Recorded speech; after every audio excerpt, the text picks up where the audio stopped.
My husband and I were in a bar type restaurant place. It was all African American. It was very crowded. I went outside to put some sand in a bucket for me and Tony. Tony's my husband. I went outside to put some sand in a bucket for me and Tony to sit on. I was baffled because it had candy in it. I finally made it back to the table. Then the dream switched. We were in a school gym, and there were 3 white guys sitting on a bench. The leader was sitting in the middle with long blonde hair. He sprayed himself with something to cover up his bad smell, and he was planning on getting up and hitting us. He sprayed himself with something to cover up what? His bad smell. His bad smell, and he was getting Like up. I knew he was planning on getting up to hit us. To hit you. Okay. Interesting. This was in 2018. 2018? Yeah. So there's the bar, restaurant, and there's the gym. There's the African-American setting and the 3 white guys that are about to attack you setting. Yeah, this is really interesting.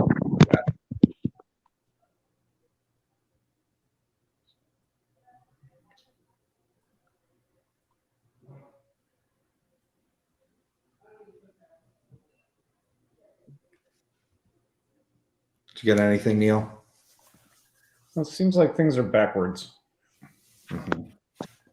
Or maybe perception-wise, it's backwards. You know, in the bar, you seem comfortable because you go outside to get a bucket to sit on back at the table.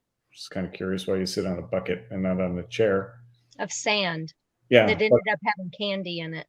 A bucket of sand with candy, which is sweet, you know? It's kind of a sweet place to be. Sweet place to be sitting. But yet you go to the gym and people that are like you are trying to cover themselves up in more ways than one.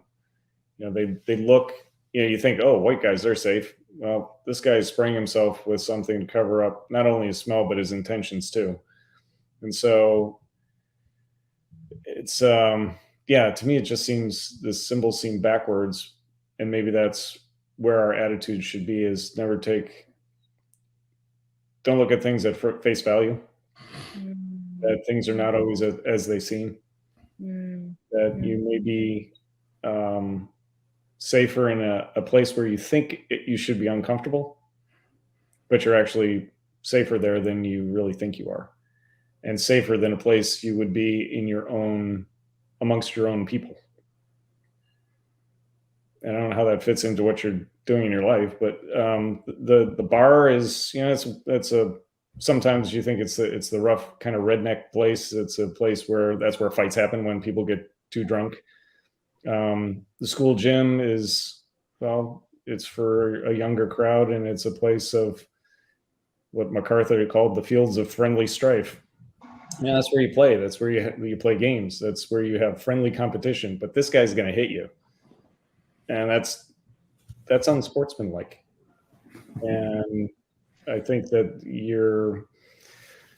I think that it's just, as I said, it's backwards, and something to consider of matching your surroundings with what your initial impressions are. Well, and I think it's backwards what a lot of stereotypes would be. Right. That's what you feel that way. Yeah. Not that you feel that way. Not that, frankly, most Americans feel that way. But those that choose to divide us say this is what the narrative is, and it's simply not the narrative. I mean, when I go out and walk around, and you know, there's a soul food place here in Waco that I absolutely love to go to. The service is excellent. The food is off the charts. It's one of my favorite restaurants, and I feel so at home there. And the owners are from Detroit, and of course I'm from Toledo, so it's like we're both down here in the middle of Texas. But it's interesting because what you said in the dream was you talked about the race of the people. You said African-American place in the first one and 3 white guys in the second one. And so what I'm wondering, if that was emphasized in your spirit, it could be that God is either opening your eyes or revealing something to you about race. I don't know if race is is a thing, if it's something that you've struggled with, if it's something that you've felt uncomfortable in certain situations, or you've wanted to develop an affinity for people in all situations. I'm not sure what it means to you, but I do feel like it's interesting that even though it was kind of a simple place, I see kind of like like a backyard bar kind of a thing where people play, like sand volleyball, and you have like a bucket, a 5-gallon bucket of sand, and that's where you're going to sit. And that was a sweet place. Everybody left you alone. You could eat, you could party, you could do whatever you guys were there to do. And it was kind of a sweet atmosphere, even though it was kind of simple. There was more structure in a place like a gym because, you have bleachers, you have this and that. There's lines, there's parameters, there's things that are there, and typically you're there for a particular reason. And these guys are stinky and they smell and they're trying to cover it up. And you get the sense and the discernment that you're not safe in that place. And so I feel like God is challenging traditional stereotypes. And it could be that he's using you to challenge that in other people, or he's challenging that in your own life. And I love dreams like this because so often people are afraid to go there and talk about differences in color and race and sex and things like that when they do dream interpretation, because they want to be non-confrontagious. And I just love going there because God is bringing it. God will offend our minds and win our hearts. Mm-hmm. He'll do something that it's like, well, I wouldn't do that. I wouldn't see myself in this situation or that situation. And the next thing you are in a dream, and then it's just like, that's not what I would have thought. And I feel like a lot of times God, just like in a lot of places, the world's trying to divide us. God is trying to bring us together. Mm-hmm, like I said, before we open up to other people, our people are Americans. Everybody that lives in this country are our people. It doesn't matter what they look like, what color they are, if they're 4 feet tall or if they're 10 feet tall. It doesn't matter. We can love all people and give people the benefit of the doubt and be in that situation. But sometimes it's just like I know people, unfortunately, a lot of people that have gotten more hurt in church than they have in like going to the bar, and so it's the idea of a place that we might assume because of our own stereotypes that we might be more comfortable in, might be a place where your discernment really needs to be up because people are spraying perfume and they're trying to hide things and things are not as they seem. Now, I think the race situation is kind of an in your face. It's almost offensive because it's in your face that, well, God, why are you talking about black versus white? And maybe I don't have a problem with this or that, or I don't have a problem in this area. But it causes like an irritant, like a splinter in your mind driving you mad, to quote the Matrix. And so you begin to think, if you don't have a problem with race relations at all, you're thinking, well, God, I'm good. I don't have a problem in this area. He may be like, that's why I brought it to you, because I might actually be talking about the church.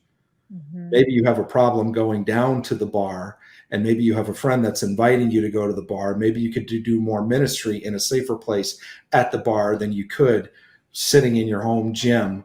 You might be in more danger there. And so when you think of, and don't let this just apply to the black and the white, because black and white just simply means a juxtaposition of truth versus lies. That's what that stands for. I don't even know that this dream is about race for you at all, but I think it's about the idea of, what are you predisposed to feel comfortable, and where are you predisposed to feel on edge? And it may be that as God is causing you to go to those places. That's it. Do you know what it is? What can you share what part of your life that is? Or? Well, I think just jumping off that, just making that final jump off that cliff of just trusting him and just letting go. Mm-hmm. And I think that's because it's, that's what it is. Just trusting him and letting go. And he does do that to me. He does he speaks to us in our language. He does that in your face stuff with me. He'll poke that one little thing. He'll give me a dream that I'm like, what on earth? But he does. He pokes that one little thing he's trying to address and get me to talk about, or, whatever. So Yeah. yeah, I'm gonna have to think specifically like where he's trying to. I mean, I know he's trying to get me to give up coffee right now, and that's like the main thing, and I have given it up. But yeah, that comfort and the truth and lies thing. I think that's probably more accurate. Yeah. Yeah.